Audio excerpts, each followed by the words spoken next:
que por algum instante o brilho do olhar apagou. Então, assim, existe algo que ainda pode ser feito.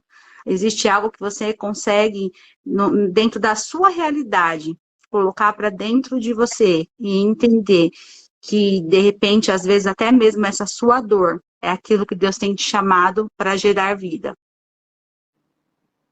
Perfeito.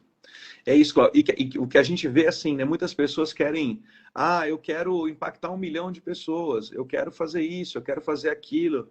Gente, é tão lindo, é tão vocacional você primeiro olhar quem está do seu lado, quem está perto de você.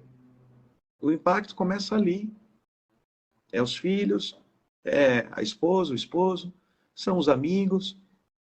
Eles servem para, de alguma maneira, Deus nos apresentou com um propósito específico.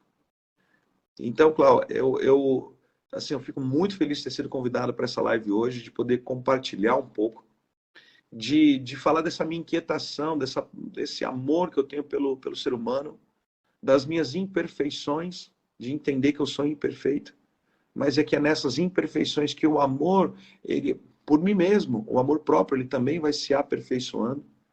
E o fato de falar de felicidade para mim é maravilhoso. É maravilhoso.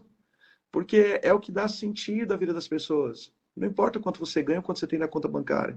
Isso vai te fazer mais feliz ou mais infeliz.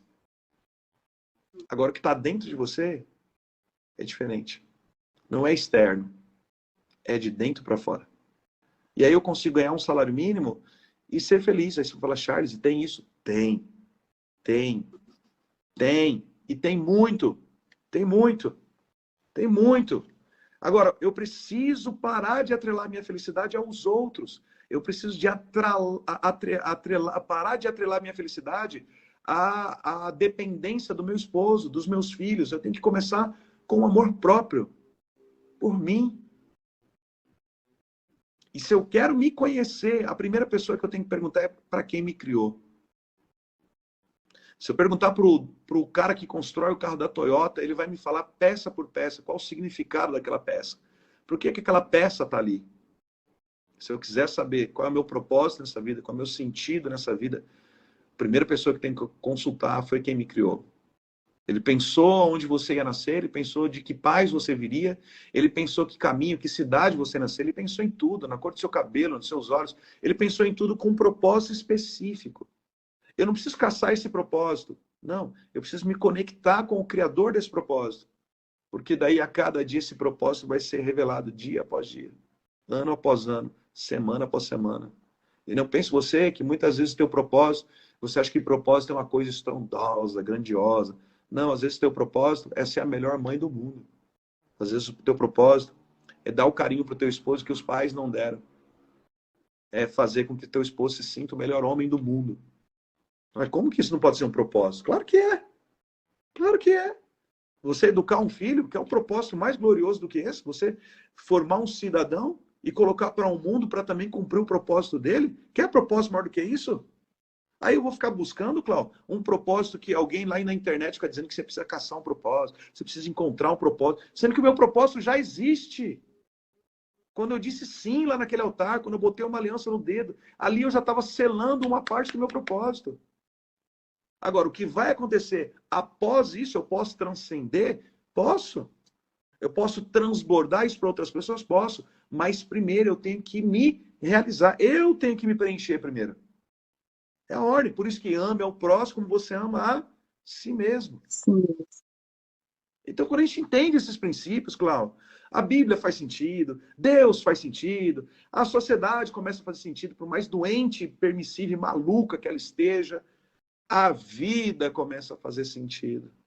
E aí que a depressão começa a ir embora, a tristeza começa a ir embora, porque eu me sinto amado, eu me sinto pertencente, tem alguém para me acolher, para me abraçar, para me aceitar com as minhas culpas, com os meus erros, com as minhas falhas.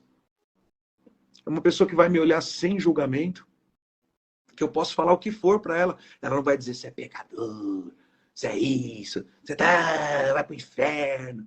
Não, é uma pessoa que vai olhar e vai dizer assim, olha, o que você fez não está certo.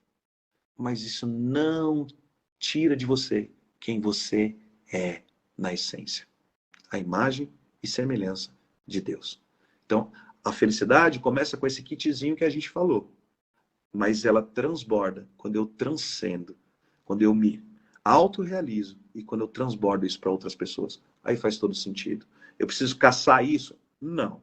Não se preocupe em caçar o seu propósito. Se preocupe em primeiro se autorrealizar.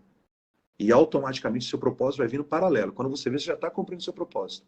Caçar o propósito não vai fazer sentido. Vai te afastar dele, ao invés de te aproximar. Então, eu termino com uma frase de Viktor Frankl, que ele diz assim: aquilo que o homem nasceu para ser, ele deve ser. Então, se você nasceu para ser a melhor mãe do mundo, você deve ser. Se você nasceu para ser o melhor violonista do mundo, você deve ser. Se você nasceu para ser o melhor palestrante do mundo, você deve ser. Se você nasceu para ser o melhor... eu vi que tem uma pessoa que faz chocolates aqui, né? Se você nasceu para fazer o melhor chocolate do mundo, você deve fazer.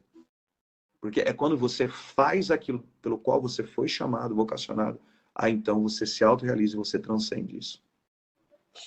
Entende, Cláudio? Uau! Então, aquilo que o homem nasceu para ser, ele deve ser. Ele deve ser.